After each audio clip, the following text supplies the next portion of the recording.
Okay, welcome back. I'm Dr. Todd Amick with the Heart and Mind community, and on behalf of the community, we would like to invite Father Nathan O'Halloran of the Society of Jesus, who is Assistant Professor of Religious Studies and Director of the Catholic Studies program at Loyola, to lead us in prayer. This is an important program at Loyola that integrates not only professional aspirations of its students, but also to incorporate those and understand those in light of growing in the Catholic faith.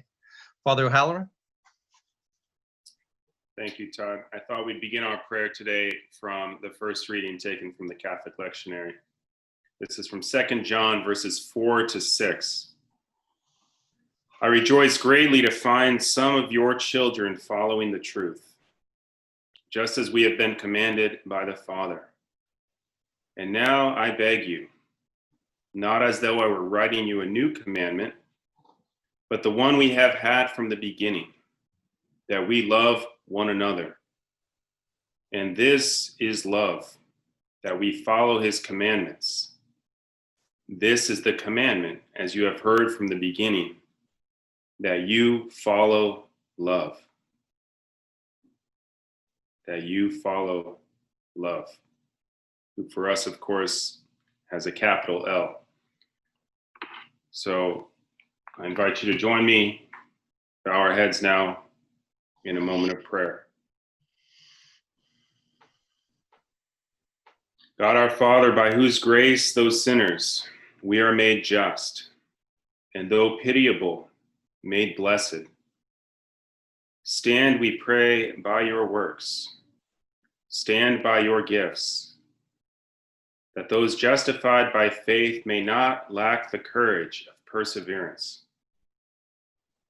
Give us faith when we can't see the truth of your victory. Give us hope when we are tempted to despair. Grant that we may follow love, the gift of your Holy Spirit, when hatred or anger threaten to fill our hearts. We ask this through our Lord Jesus Christ, your Son, who lives and reigns with you in the unity of the Holy Spirit, one God forever and ever. Amen. In the name of the Father, and of the Son, and of the Holy Spirit. Amen. Amen. Thank you so much, Father Nathan, and thank you also for the work that you do in helping the students at Loyola to be able to integrate, as we said, their faith also with their professional work. I think both of them certainly benefit from that. Thank you. So thanks again. Jordan, I'll now invite you to loop Dr. Parham in. And she will begin with the second part of her presentation today, how we go about forming these intentional communities.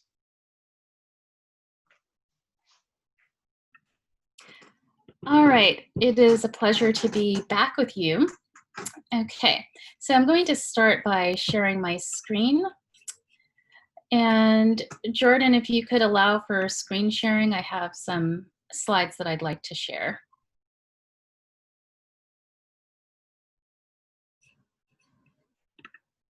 All right.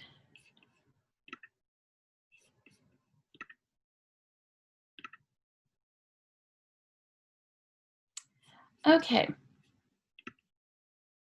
So, as promised, I'm going to be giving you some more details on different data that help us to understand the extent of inequality and some of the social divides that we have in the United States, drawing on social research. And the focus here is going to be on overcoming challenges with faith, hope, and love. And the women that you see pictured here are women who of African descent. Mary Seacole on the left, who is Jamaican, Mary McLeod Bethune in the middle, who is a great woman working on behalf of African American people, and then at the right, Anna Julia Cooper. And I'll be talking some about the importance that I see of the Black intellectual tradition in helping us to kind of chart a path through faith, hope, and love. All right, so first, understanding the challenges that are before us. So if you remember, in my introduction, I asked you to think about this question of poverty. So what is poverty? How much poverty is there in the United States? And then also another one that I didn't ask you about, but that I will get into, is how unequal is opportunity in the US compared to other countries? So I think the information that I'm going to be sharing with you here is very important for giving us a kind of a larger social context in which we've been dealing with the struggles that we've had over the last several years. All right. So this is the official poverty guideline of the United States. If you remember, I asked you when we started out, what is the line beneath which you would consider a person to be poor if they were living on their own? And what's the line beneath which you'd consider a family to be poor if it was a family of 4? So what I have here are the guidelines from the US government. Every year they're updated a little bit for inflation. And this is what determines our official poverty statistics, all right? So in general, poverty in the United States has hovered around 15% every year. So if you see that statistic, you know that about 15% of Americans are poor, and that's an official government statistic, they are using this table as a guide for determining who is poor. And anyone who is making more than these thresholds is not included in those statistics of who is poor, all right? So let's take a look at this for a person of 1. So one person in the household, that if you are earning $12,490 or less, then you are included in the statistics as being poor. If you're earning $12,500, you are not considered to be poor, at least not in the official statistics on poverty. Okay, let's go to the family of 4. So if you're a family of 4 earning $25,750 or less, you're considered to be poor. If you're earning $26,000 as a family of 4, you are not considered to be poor. All right, so just take that in. 15% of the US public approximately is poor, you know, according to these official statistics, okay? How have we arrived at this calculation? So there was a study done in the 1950s by Molly Orshansky, who was a civil servant who was tasked with coming up with, you know, kind of a basic or minimal budget for understanding what is the basics that a family would need. And what she found when she surveyed families that seemed to be poor is that they spent about 1/3 of their income on food. Okay, they spent about 1/3 of their income on food. And so that developed into the formula that we use to this day, where it is the cost of a minimally nutritious diet multiplied by 3 determines that threshold, the income threshold that you have on the table right here. Okay, so to make it an easy round numbers, let's just say that it cost a household $300 a month for their food. Then that would mean that any family earning $900 a month or less would be considered poor. All right, okay, so that's approximately what it is. Now, the other thing that's important to keep in mind here, okay, so that formula is about 70 years old right now. A lot has changed in the past 70 years since we've used this formula. One of the main things that's changed is that the cost of food has gone down dramatically. All right, so for wealthy and for poor alike, the cost of food, when we compare, you know, about how much it would cost to get a basic basket of food today to the same basket of food in the 1950s, comparatively speaking, it's a lot cheaper to get that same basket of food today. The reason is because we've had a number of advances in farming. You know, we've had great advances in technology that delivers us pest-resistant seeds, high-yielding varieties of seeds. So that means that less and less of our crop dies because of, or is destroyed because of pests, And then also with high yielding varieties of seeds, one seed just yields a lot more than it would have 70 years ago. And so all of this means that the cost of food today is much lower. The way that this relates to this, what you see right here on the calculation of poverty, is that our multiplier, what we're multiplying with, has gone down. All right. So let's just say, for the sake of argument, that you have a situation where at one point in time, the average cost of food for one person for a month was, say, $100 a month, okay? That on average, it cost one person about $100 a month. And say that was the case in 1950.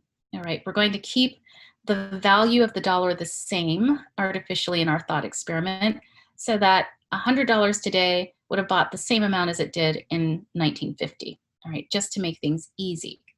So let's say in 1950, it cost $100 a month, or the equivalent of $100 a month, to feed one person. Okay, and that's on this minimally nutritious diet. Then according to the calculation, if you made $300 or less, you would be considered poor. Okay, now fast forward 70 years later, and let's say as a result of all the technology that I talked about, it now only costs $50 a month for one person to feed themselves.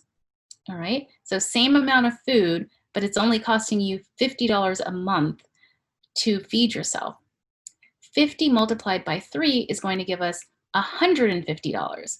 And so with that same formula, that would mean that anyone earning $150 or less per month is considered poor, but anyone earning more than that is not considered poor, right?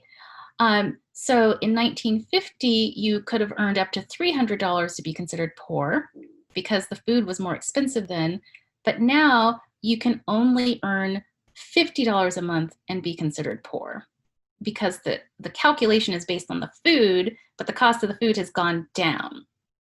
All right. And so what does that mean in terms of our counting of who is poor and how many people are poor? Are we undercounting how many people are poor today compared to the past? Are we undercounting how many are poor compared to the past? Well, we would be undercounting, right? Because if the cost of food has gone down significantly, but we're still using that in our formula, then comparatively speaking, we have more people who are poor today than we would have 70 years ago, right? Now, why does this matter? It matters on a number of levels. So for the purposes of getting any kind of assistance from the government, so food stamps, housing subsidies, and so on, it matters where you fall in these poverty guidelines. So it is not the case that you can only earn up to this income limit, because it's a little more generous than that. They use these guidelines, but they might say, okay, if you earn 150% of the poverty line, you can still get government assistance. Or sometimes even if you earn 200% or twice that, you can still get assistance. But however it's calculated, this poverty guideline is used as the basis for the calculation. All right. It also matters because it gives us a kind of a false sense of what's going on in the larger population.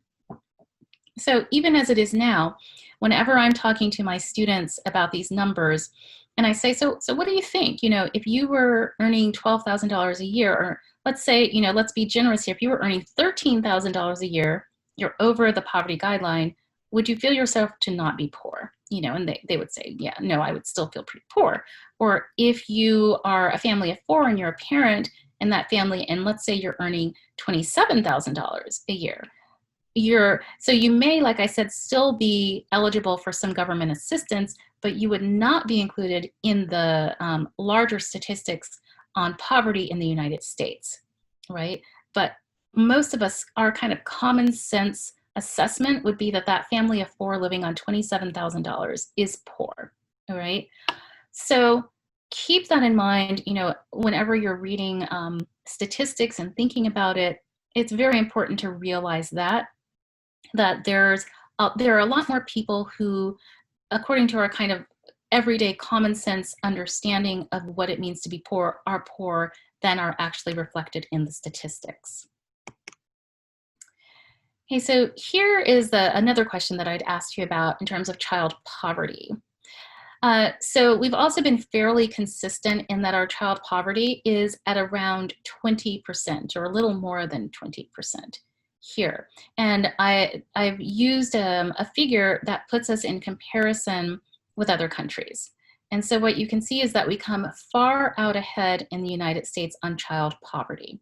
And remember again, the definition of poverty and the threshold of poverty for official statistics is extremely conservative, right? So what does that mean in terms of the actual percentage of children who are growing up in extremely difficult situations in the United States?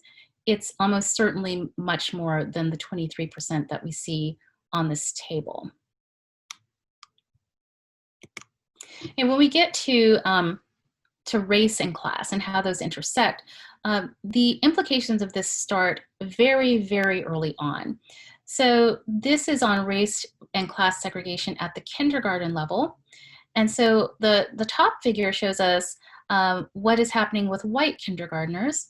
61%, the majority, are in low poverty classrooms, and only 5% are in high poverty classrooms.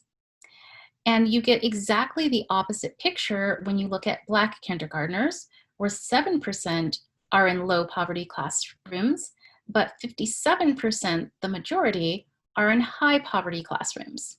So why does this matter? This gets back a little bit to what I started out in my introduction by talking about when we were trying to make our decision of where to live, and everything that I knew about sociological data indicates the importance of having relationships and integration across lines of class. And that is often what does not happen. Often we have concentrated poverty. And when you have concentrated poverty residentially or concentrated poverty educationally, it generally is not helpful to either teachers or to students. It's much better when you have integration across class. And this is another way to kind of go back to some of what I cited from Danielle Allen in my first talk, where she said we tend to boil everything down to race, but we're not always looking at class, right? It's not only about race when we look at the depth of the differences and the divisions we have. We also need to look at what's going on in terms of class and the poor. All right, here, what this figure does is it shows us, it kind of gives us a sense of how much social mobility there is in the United States compared to other countries. So social mobility is this idea that if you're born into one class, say you're born into a family that is working poor or officially poor or working class or middle class, social mobility is this idea of what are the chances that I can move up from that class that I was born into, right? That's all about the American dream, right? This idea that you have this possibility, hopefully a good possibility for social mobility, that wherever your parents started out, there is a good likelihood that you can move up from there, especially if you're starting out near the bottom. So what this figure does is it measures the earnings of fathers and compares it to the earnings of their sons, with the idea being that it's helping to capture this measure of social mobility across generations, right? So let's just say that my mother, when she was my age, was making the equivalent of $30,000 a year. And then I now am making the equivalent of $80,000 a year. If that's the case, that shows significant social mobility, right? So I've come a long way from where my mother started out. And that is part of what Professor Julian was showing us, is that, she came from a situation where her mother didn't even finish elementary school, but, she is now a college professor, shows significant social mobility, right? And that's the kind of thing we like to see. On this table, what we see is that the United States is not one of the most mobile, wealthy countries at all. So just to kind of make sense of this, the closer you get to 1 and the further you get away from 0, the more you're seeing that social mobility is not happening as much, all right? So let's take Denmark. When you compare what the father is making to what the son is making, there's almost no relationship. That's why it's so close to 0. That's what that's saying, is that what the father made is often very different from what the son is making when they collect data across the country. And so that suggests that sons are able to escape the economic foundations of their fathers. They're able to be mobile and to be earning a lot more.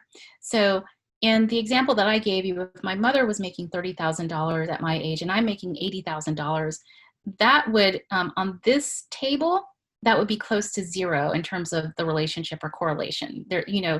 There's almost no similarity there. If, on the other hand, my mother was making $30,000, and then I, all these years later, in the next generation, am making $32,000 a year, that's going to be pretty close to the 1 level on this table. They're very tightly connected. What my mother made and what I made are very tightly connected, all right? So again, the closer you are to 0 on this table, the less connection there is and the more social mobility there is. And the closer you are to 1, the tighter the relationship is between the father and the son's earnings and the less mobility there is. That is, the fathers and the sons are staying at about the same social and economic class. So the United States here is at a 0.47, and it's very similar to the United Kingdom, but very dissimilar to several other wealthy countries. So I think this is important just to put into context, kind of the assumptions that we often have here is that, well, this is America, you can do anything here. Yes, you can. But not everyone is experiencing this upward social mobility. Some people are, some people aren't. And it also suggests that there's something in these other societies like Denmark, Norway, Finland, Canada, that is allowing for greater social mobility than what's happening here in the United States. And that takes more research and discussion to figure out what are some of the differences in those societies that is causing that.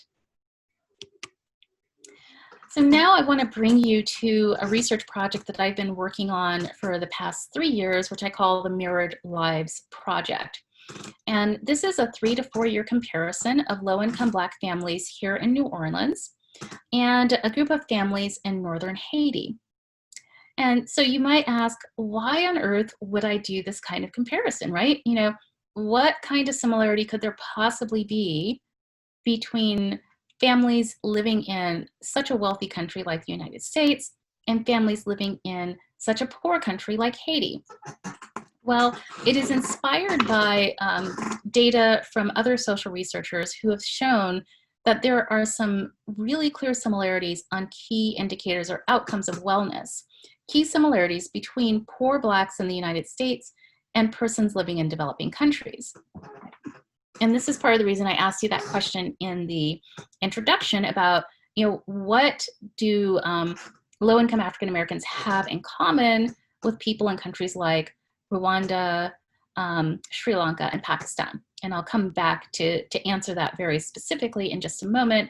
But just to give a little more context to the Mirrored Lives Project, part of the project involves documenting in photos the lives of people in Haiti and in New Orleans. I'm going to focus here on some of the photos from Haiti, just to kind of give you a sense of the kind of the material differences in everyday living. So this is the home of a single mother. When you walk in, the photo on the left shows essentially what is the kitchen and pantry area. So you will see, you might not be able to discern it. Hopefully you can see where I'm pointing the arrow.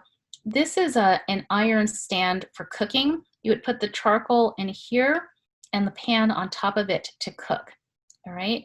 And so that's what that is. Then where she is standing here is the threshold to go into one room, and that tiny room is here pictured on the right. And the measurement of that room, I'm estimating at something like 6 feet by 6 feet. It's absolutely tiny. And so this is kind of the family and the common room. And then in back of it is another similarly tiny room that has one bed where she and her 2 children sleep. All right, it's extremely tiny. And unfortunately, as of my last visit last year, she had lost this home because she was not able to afford it any longer. So that gives you a sense of materially what's going on at the lower level of the countries in Haiti. And it is very different from what's going on here, right? So I have often heard it said in the many years that I've done work in developing countries, I started out working in Tanzania and now I do work in Haiti. I've often heard people say, well, you know, even poor people in the United States are, you know, they're so much better off than people in developing countries that they live in a way that would be middle class in a country like Haiti. That is true when we're looking at the material level, like these pictures that I'm showing you here. It turns out not to be so true when we look at other kinds of life outcomes and measures of well-being. So if we're focusing mainly on the material, on the quality of the house, the size of the house, access to electricity, clean water, absolutely. Even the very poor in the United States are generally much better off than people in a developing country and are living a material lifestyle that's very similar to the middle class in a developing country. However, again, when we look at other crucial life outcomes, you see more similarities than you might expect. Hey, this is a picture of a middle-class family in Haiti. So often there is not really much access to credit there, and so people build the houses as they go. And so what you're seeing here is an unfinished kitchen on the right here, and unfinished living room, but they live there. And so, you know, just whenever they can get a little cash infusion, you know, then they might put some plaster and paint and, you know, pave the floor, but it's a process over years and over years. And every time I go back, I usually see a little bit of progress being made. So that's a middle-class family. Here on the left, this is another middle-class family. You can see the tin roof there. And then here on the right, similar to what I showed you before with middle-class families who are slowly building their homes over time. All right, so again, just to reiterate, I am not saying that, you know, everything is exactly the same between the families that I look at here in New Orleans and the ones in Haiti. That's not the case. You know, the housing here in New Orleans is much better. The roads, even though they are bad, are much better than they are generally in Haiti. And there are a number of other things where certainly the poor here are living materially at a much better level than even the middle class in a country like Haiti. However, when we come to other important outcomes, we get a very different picture, all right? There's what I find to be a very disturbing study done a few years ago here in New Orleans, looking at life expectancy across zip codes. So here in the city, but very different zip codes, and you can see the stark differences in life expectancy. So 80 years in a very wealthy zip code compared to 54.5 years in zip codes that are not as well off. And so you've effectively lost about 25 years in life expectancy, depending on what zip code you're living in. Now we compare that to life expectancy in Haiti, which is 63 years, all right? And so here's where we start to get some of these startling similarities. And these similarities are masked when we look at data of the country as a whole, right? If we're looking at the United States as a whole, life expectancy is going to be somewhere around 77, 78 years old. But if you look at life expectancy broken down by race, by class, you start to see something more like this middle bullet point, right? that the number of years you're expected to live really does vary by your race and class in the United States. And that is hidden behind national level data. And it seems to be very similar to life expectancy in Haiti. Okay, another thing that has been very startling to me, so this is from the Lindy Boggs Center for Literacy, which used to be housed at Loyola, and a study that they did looking at levels of literacy in New Orleans. And so what they found was also very concerning and does mirror, unfortunately, the experience that I have had where I live, where I work in the community, seeing very high levels of limited literacy. So not illiteracy, that is, people can read, but it's very limited literacy. And so what they found is about 39% of those they surveyed reading below a 5th grade level, 31% below an 8th grade level, and then 30% who were at a higher level of reading. Okay, I have in the community program that I work in, and this is in post-Katrina schools that have been reformed and improved, found consistently levels of reading that are extremely disturbing, where I will listen to the children read, and they might be in 3rd or 4th grade, and just stumbling through very painful, laboriously sounding out the words, to the point where it's clear that they're not going to be able to understand anything they're reading because they are so focused on just decoding and trying to sound out the syllables.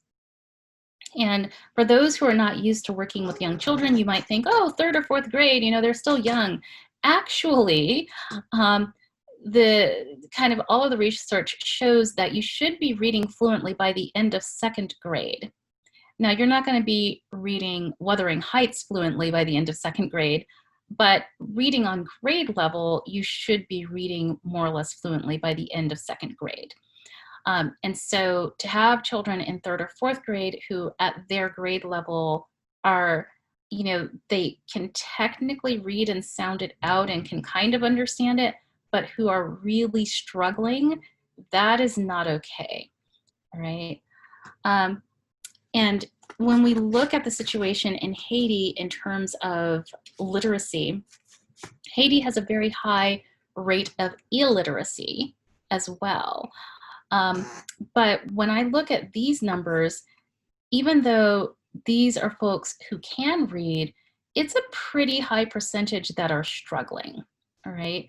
And that's where you don't get exactly the same thing as in Haiti, but you have a similar outcome in that you have a large chunk of the population that effectively cannot operate in an everyday workplace. And so they are marginalized in their own society because of that. Okay, here's some more data. So that's broken down by race in the United States. And so the researchers who did this had a really creative approach. They said, okay, what if we, again, like I said, if you do the data at the United States as a whole, that can mask a lot of differences within groups. And so what they said is, what if we take non-Hispanic Blacks as a group and look at their outcomes on infant mortality and treat them as if they were their own country, all right? So we're gonna take these outcomes for non-Hispanic Blacks as a group on infant mortality, see what their averages are, and put them on a table with countries, lower income countries, to see where do they compare. So first, I will draw your attention to the United States as a whole on infant mortality. Pretty low infant mortality. So infant mortality rate of 6 per 1,000 live births, all right? That's, it's a little higher than other wealthy countries, which is not good, but it's not nearly as high as, some of these other developing countries at the top, all right? So about 6. Non-Hispanic white infant mortality is close by at about 5, all right? And so that's telling us that non-Hispanic whites, they're having outcomes that are about the average for the country as a whole. When we look at non-Hispanic Blacks, however, we get, we're essentially in a different country in terms of infant mortality per 1,000 births. We are higher than Sri Lanka. How does that happen, right? So we are at about where Grenada is. So if you are non-Hispanic and Black, your infant mortality rate is higher than it is in Sri Lanka.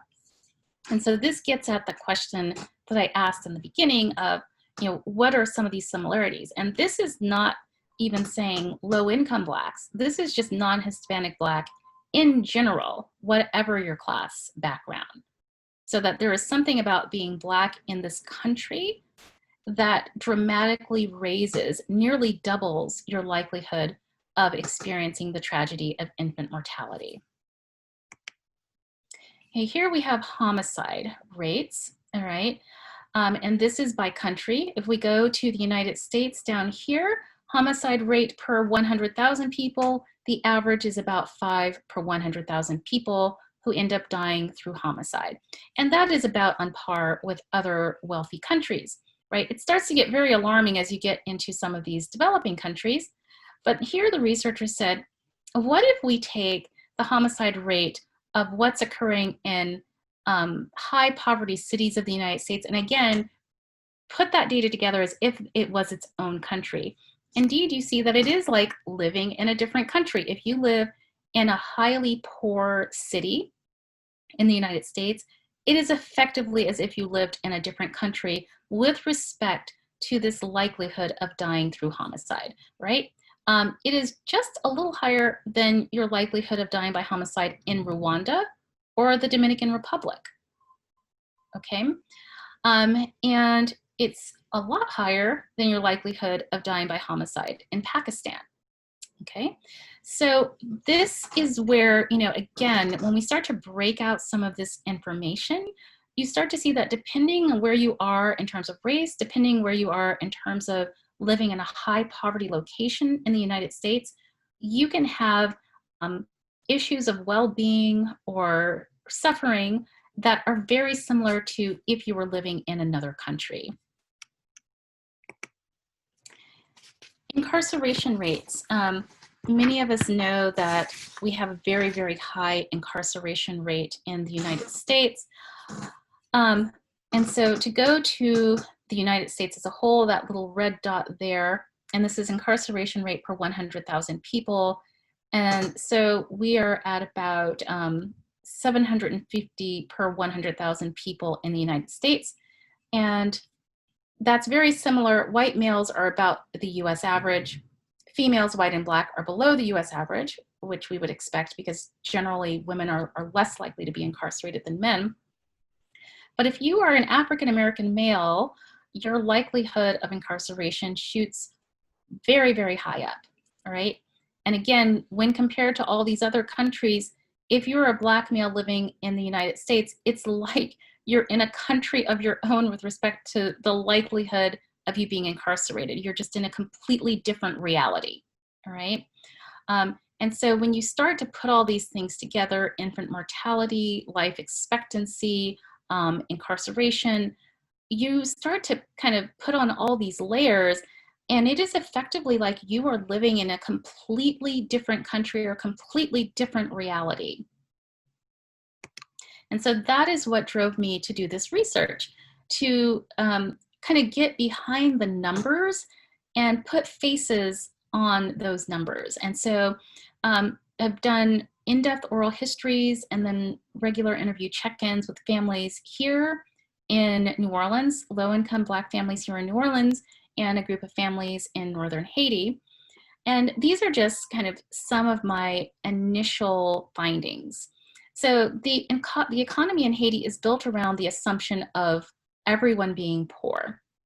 Okay, so you have a way of keeping a cell phone that is really geared toward everyone being poor. You can buy 5 cents worth of minutes on the side of an unpaved road in Haiti, and that's fine. And then when you get another 5 cents, you can put that on the phone, right? And that has led to a situation where there are comparatively stable phone numbers over the years when I'm in dialogue with and setting up appointments with the families there. And compared to my families here in New Orleans, it's a completely different picture, where it tends to be very expensive to keep a phone. The numbers are often changing. There can be extended periods of time where there is no phone access, and so on. Transportation in Haiti, again, is built around the assumption that everyone is poor, and so there are many different ways to get around. The most common way is by tap-tap, where lots of people are squeezed into little vans or trucks, and it's relatively cheap. You could hire a motorcycle if you have a little more money, and there are other things in between. Here in New Orleans and in many other places in the United States, you effectively need a car in order to be an active part of the society. In Haiti, you do not need a car to be an active part of the society, because the assumption is most people can't have a car, and so you have to have a robust transportation system at different income levels for people to get around, and that's what they have. The exception is housing, right? So think of some of those pictures that I showed you. In Haiti, they are very, very pressed in terms of housing. It's a very bad situation. Much better housing options here, and much more mobility here, even for the poor. There's many more choices about where to live, and so they tend to move around more trying to find better housing, and so that is a good situation. So what are the challenges in each situation?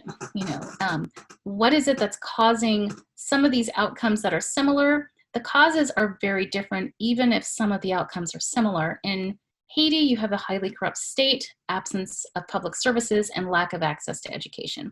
And so that's what will determine some of these very difficult outcomes.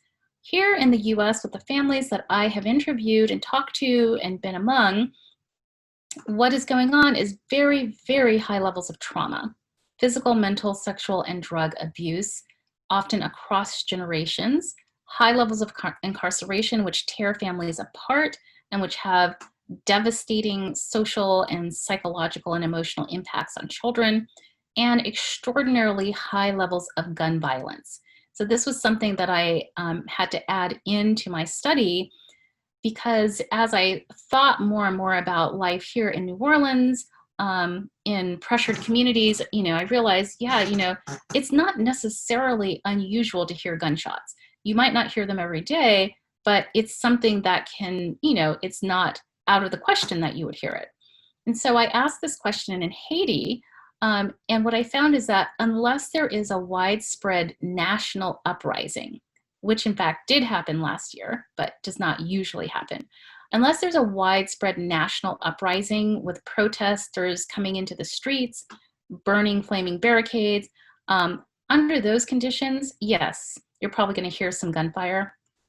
But your average everyday situation where my families are in northern Haiti, you're generally not going to hear just gunshots, at night in your neighborhood around the corner.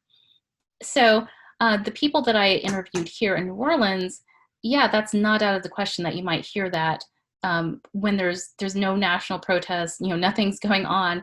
That's just kind of your lived reality. All right, so the very high levels of trauma, incarceration, and violence take a physical, mental, emotional toll on low-income African Americans, and contribute to this situation of it being as if you're living in a completely different country, even though you are in this extremely wealthy place. So getting toward faith, hope, and love, I like to look at the gifts of the Black intellectual tradition. And the reason is because these writers and activists, they give us such a rich heritage. They give us a rich heritage in overcoming struggle, in learning from past experiences with education and transformation, and can, I think, as a result, encourage those who continue to struggle today. So I want to share a little bit about one of these intellectuals who's very inspiring to me, and this is Anna Julia Cooper. She doesn't tend to be known about very much, but she's an extraordinary woman. She was born into slavery in 1858 in Raleigh, North Carolina. And in 1868, excuse me, received a scholarship to St. Augustine's Normal School.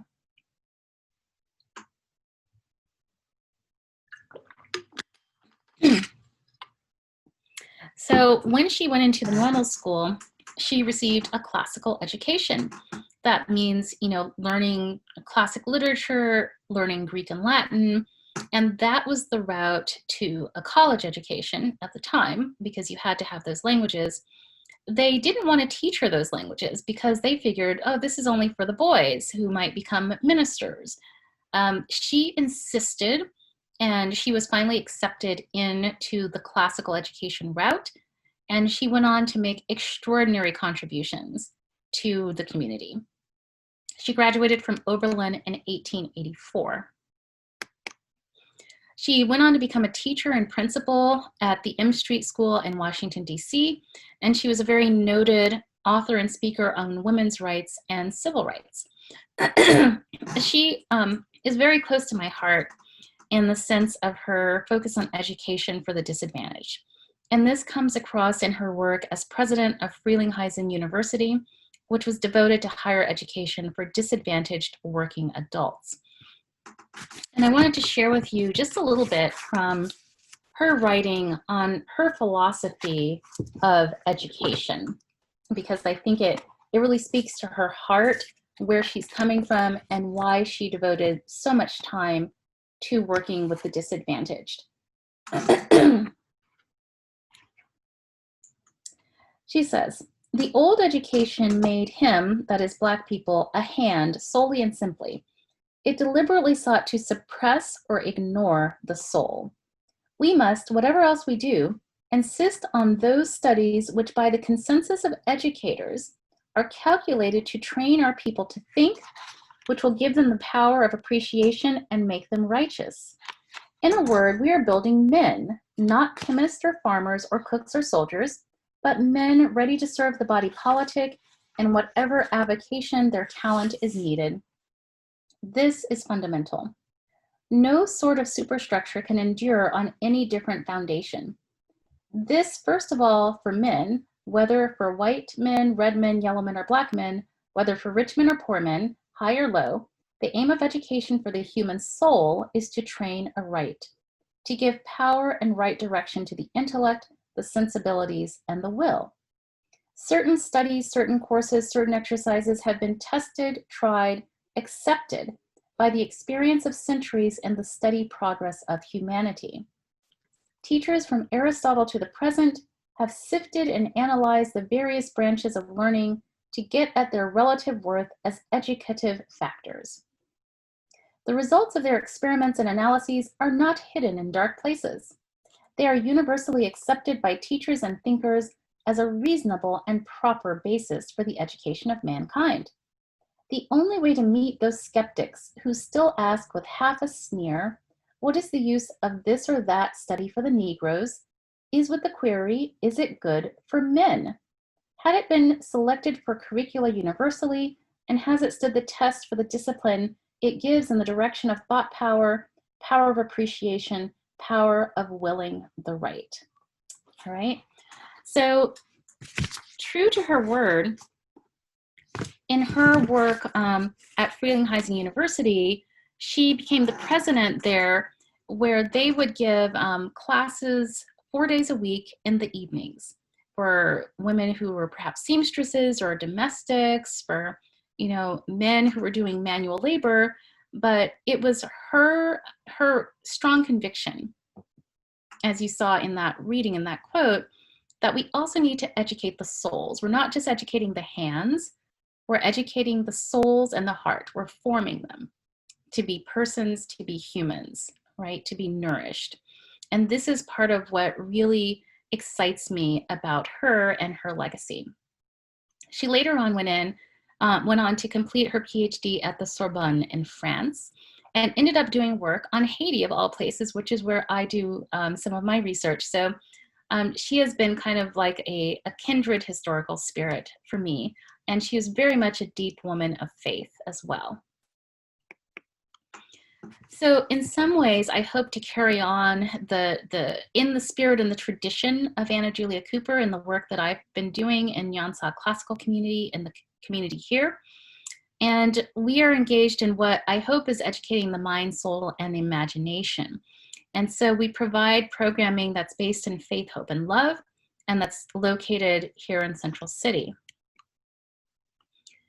And it's our mission to establish a firm faith foundation, to cultivate imaginative thinking and a vision for human flourishing, which I think is very, very important, that we not get bogged down in just thinking about education as kind of turning out people who have just these concrete skills or grades and are just going to get a job. Yes, that's important, but the imaginative thinking, the human flourishing, the firm faith foundation, those are even more important, because if you don't have those, you really have not educated a human being. So in cultivating faith and virtue, we seek to expand what I call the moral imagination, and I'll provide a definition of that in just a moment, and to build the firm faith foundation and to have the kids emulate virtuous persons. So here's what I mean by moral imagination. I'm taking this from a philosopher named John Keeks.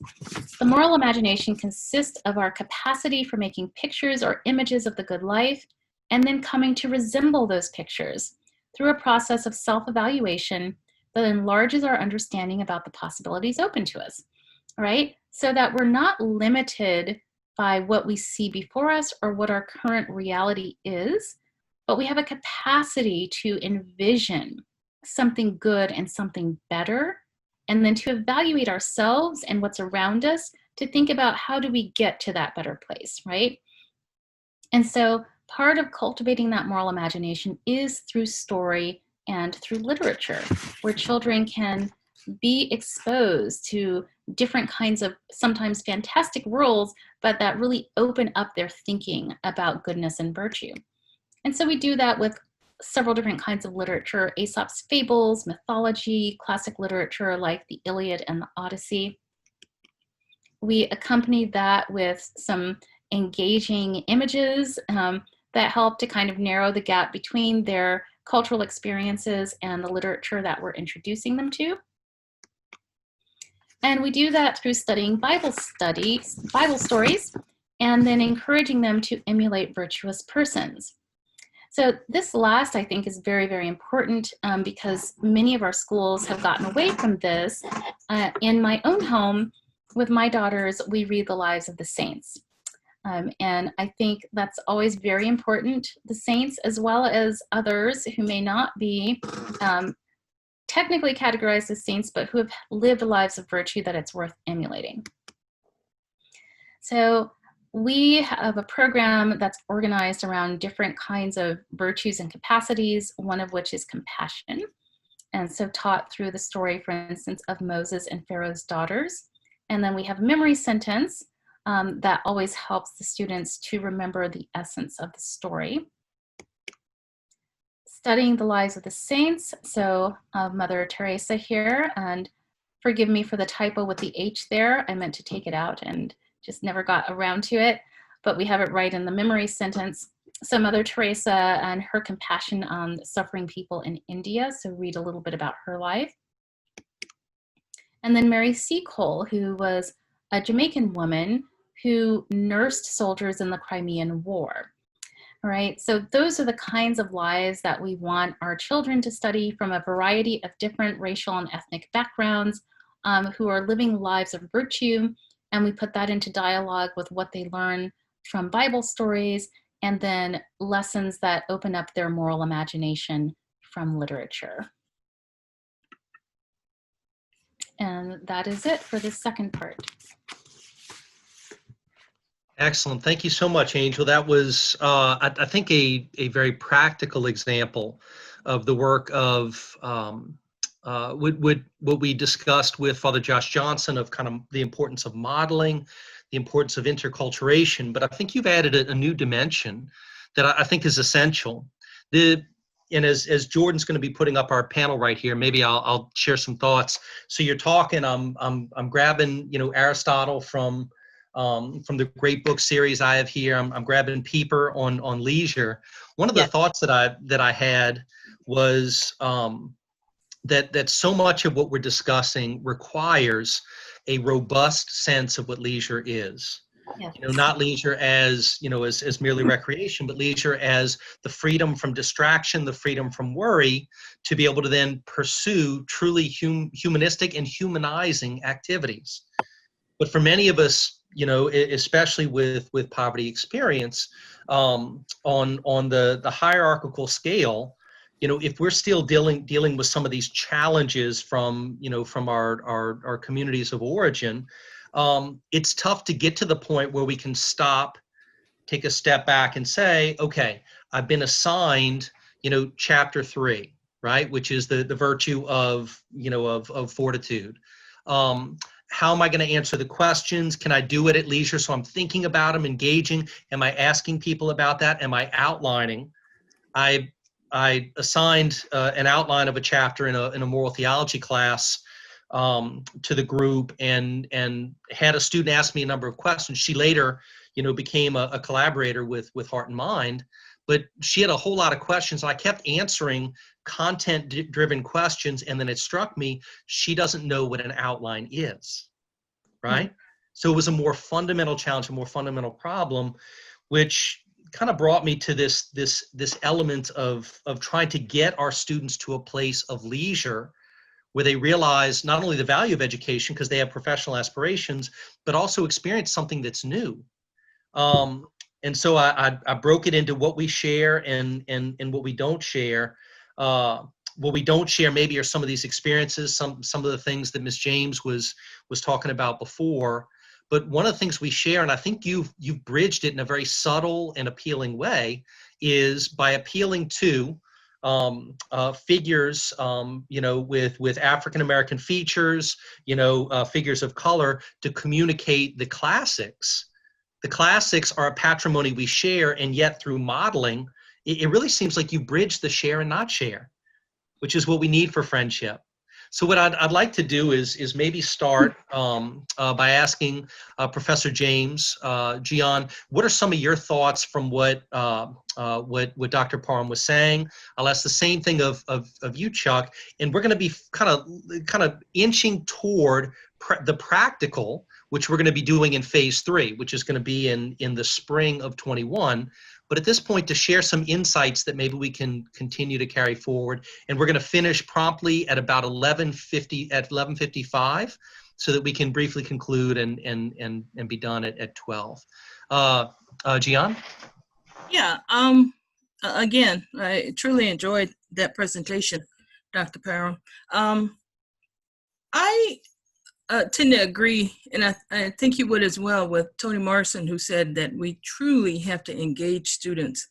And one of the best ways of engaging them is, as you say, is with great literature. And not just great literature, not just the greats, the ancients, the Greeks, and all of that, but any piece of literature or any example, any model that will help students understand something from a richer, more valued perspective, I'd say. So yeah, engaging them first of all, but I also think, we really have to give them a lot of examples of what it is we expect them to do and who it is we expect them to be. We're not trying to turn them into specific individuals, but we do want to set them up to be all that they can be. I know that's very cliche, but I mean, you really want to give them every opportunity. And a lot of times they just need an example. And I find that a lot in teaching literature. And English composition classes, I'll have to say, a lot of people say, oh, you're a professor, why are you teaching, the lowly composition classes? But those are the classes where I find sometimes the most joy, the most, satisfaction in having these students understand that, here are some great models and this is what they can teach you.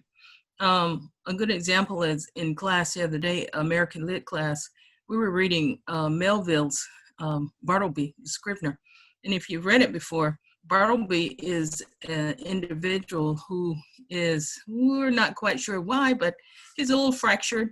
And at some point he has a break and he just refuses to participate in life anymore, right? And he says, I prefer not to.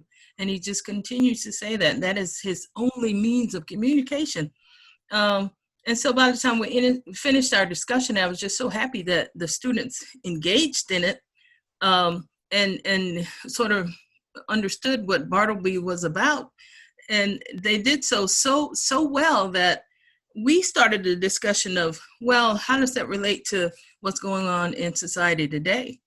And we've looked at the NBA bubble, basketball bubble, and said, you know, what was going on there perhaps caused the Clippers to lose their favorite status as a team that was supposed to win everything, because now you had someone within that bubble who said, I'm trying to think of his name now, Kawhi Leonard, who pretty much said, well, I prefer not to work every game. I prefer not to do this. And so it sort of caused a rift within that group. And so at that point we said, yeah, well, maybe he sort of Bartleby'd, the whole team and messed up their process. So I know that's a simplistic example, but I think that's kind of what happens if you give students something of, and I hesitate to say a value or something that has more value than something else, but what those great texts and all those great literary texts, what they do is that they've been proven. So over the course of time, we understand that they have a message that tells us and tells these students, this is something we were talking about the other day, the human condition. Anything that helps us understand the human condition is good. And so a lot of times you can find that in something that has been tried and true. So I'll stop there. Yeah, if I could just jump in, that's almost exactly the same words of Anna Julia Cooper that I read from, where she was saying, right, this has been tried. We know that this works. So this is what our community needs, So I think that's exactly right. And the stories and, sometimes the cautionary tales that you get from literature are just so important. Wonderful. Okay, Chuck, we've got a few minutes here. Perhaps you can give us an example of how we're able to provide modeling to be able to bridge from what we don't share, right, including sometimes our subjective experience, to kind of through education to get closer to friendship by finding things that we do. What have you been able to do to reach out to the young people that you serve? I would say that's one of our great challenges. And listening to this talk, I was like, I need both you ladies to come to our house and talk to our kids, because it is one of the, especially for teenagers, I see in our college kids that they've matured and they've expanded their minds a lot more and they're open to it. I can tell you, I was just thinking about my middle and younger high school girls, and if it's not on TikTok or social media, there's no value in it right now. And so constantly trying to break and introduce those things, and we do some of that. And I look at it more even on the local level of who are people here in the city that our kids want to be like, because I think for a lot of our kids, especially the kids first coming into the program, they might have a few people that they see in life that they want to grasp. But I think bringing it down to a local level and people that they've met here, young doctors or young social workers, people that they've met, even some of their teachers, where they identify that that's somebody I would like to be like. And so, we start there, and then, we expand. We actually right now have a young woman from Chicago who came through our Girls Hope in Chicago, and we're visiting Tulane this afternoon with her. But just having her here, and just hearing, like what her desires for what she wants to do and why she wants to be an attorney and why she wants to go to Tulane. And for the girls, just hearing that, just changed the whole dynamic of dinner last night. And of the girls saying, wow, I didn't, I never thought about selecting a college based on, what I want to do. Our older girls have, but our younger girls are looking at it as, who's got the best mascot or the school colors or, that kind of stuff. And so for them to hear that college selection is really about where do I want to go to grad school or law school, or what where do I want to do professionally? And if I can get into this school, it better prepares me to get to this place where I want to be. And so it was really interesting. I can tell them that all day long, and, it just goes, it just doesn't resonate to where, a 20-year-old African-American young lady that's knocking it out the park, that looks like them, grew up in the girls' hope just like they did, set off fireworks for them. And that's, kind of a small example of that. But it's where you just see the power of them connecting with someone who they can then say, I want to be like Mame, and I want to, and it does. It begins to impact, and we've seen it with even some of our older girls. We've had a great group of young women come through our home and really set a real high bar academically, and it causes the young girls to work that much harder because they want to be like them. They see them going to college, and they see them getting into 7, 8, 9, 10 colleges when they apply, and that begins setting that bar. So anyhow, that's my limited experience with it. I think what we try to do is constantly put them in front of people that expand their worldview and that give them an example of, hey, I didn't know anything about this particular profession, but I really like this woman who's doing that, and it's something that sounds really neat. And so, and we start that as young as 8 years old. So trying to get it, sometimes I think that's still maybe a little late. And so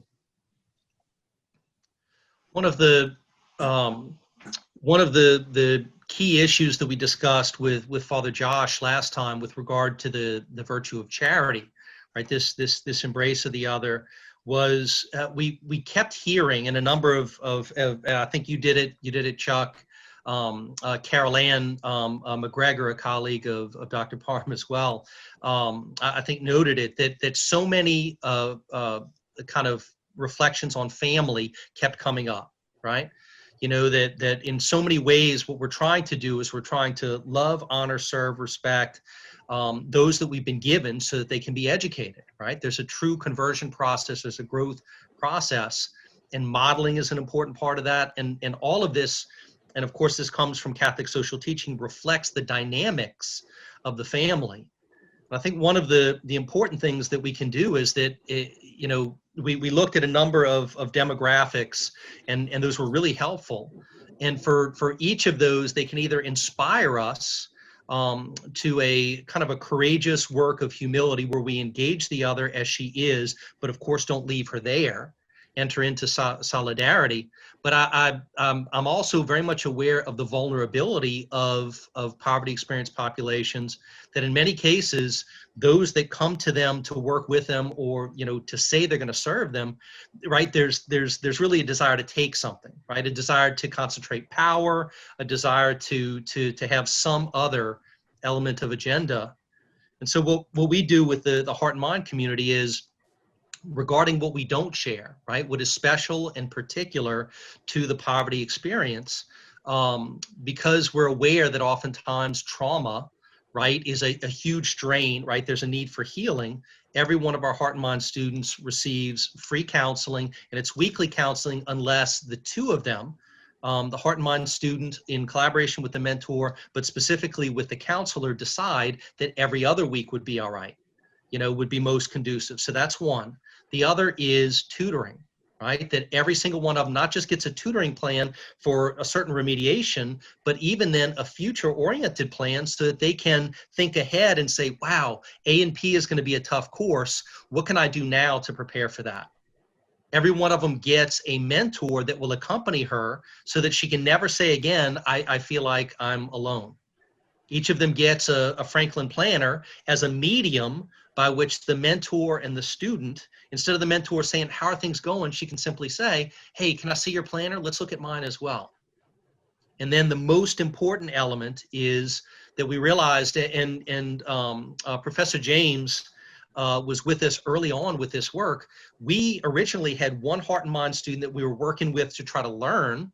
And we realized what that student needs is to look left and see 10 other people struggling with her, and to look right and see 10 other people accompanying she and her 9 other members of the community. And so it was almost paradoxical.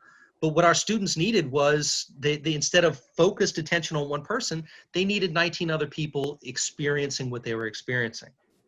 That bridges us then to this element that we also share, which is, you know, a liberal arts approach, a humanistic approach, an embrace that says there are elements of what we are as humans that friendship requires. So looking at the things we don't share gets us to the place of the things that we can share. And this really orients us, I think, toward phase 3, which we're going to be experiencing, as well as the need for faith. You know, the natural sciences, the social sciences, I think we're seeing an integration of faith and reason here that is truly Catholic in the broad as well as the narrower sense. But I think what we see with that as well is that in identifying what it is that we share, we can build an authentic community like what you experienced, Gian, you know, what I experienced to some extent in the military, right? Where we're kind of taken out of that environment.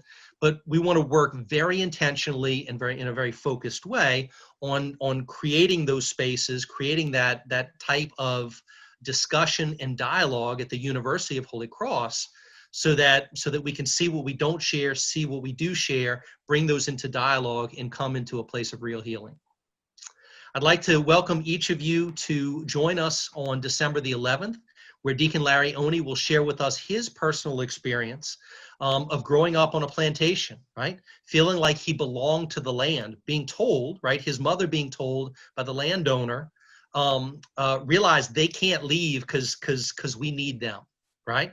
So all these sons, they don't go off to school, that they need to stay here, and how he, through the grace of baptism, the grace of Christ present to him, in this case in the Catholic Church, was able to find a true reconciliation, a true healing that led him to now, you know, run one of the largest businesses, the largest minority-owned business in the American South.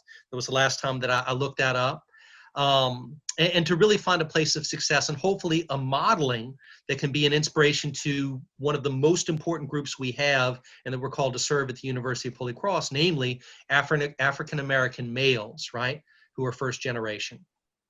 I want to thank, with a great degree of humility, Dr. Angel Adams Parham. Thank you, Angel, for your insights. Thank you for the excellence in your science. Thank you for your witness of an integrated faith, which really is inspiring us, I think, to do more and do better.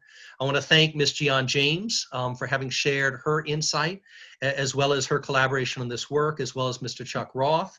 I want to thank Mr. Jordan Belair, our facilitator and my assistant, who acts as a caseworker to our community. I want to thank our Heart and Mind community, as well as all of our colleagues, and certainly Dr. Stanton McNeely. I'd like to thank our supporters from the Daughters of Charity and MMI, our supporters with RASCOB, as well as all others that have offered their support and encouragement going forward. I look forward to seeing you on December 11th. I got a text from Jordan saying that the banner on our website is now being changed, so you can RSVP for the December 11th Heart and Mind Healing Action Initiative as well. And I'd like us to start thinking in a very practical way. Everything that we've done so far, this extraordinary work, this conversation is ordered in the spring toward a practical conversation about how UHC as a model can implement everything that we've heard. We can have an authentic dialogue about what we share, about what we don't share, to be in loving service, to facilitate hope, as well as encourage to charity all the people that we are blessed to be able to serve. Thank you so much, and I look very much forward to seeing you in December. God bless and keep you. Thank you. Thank you.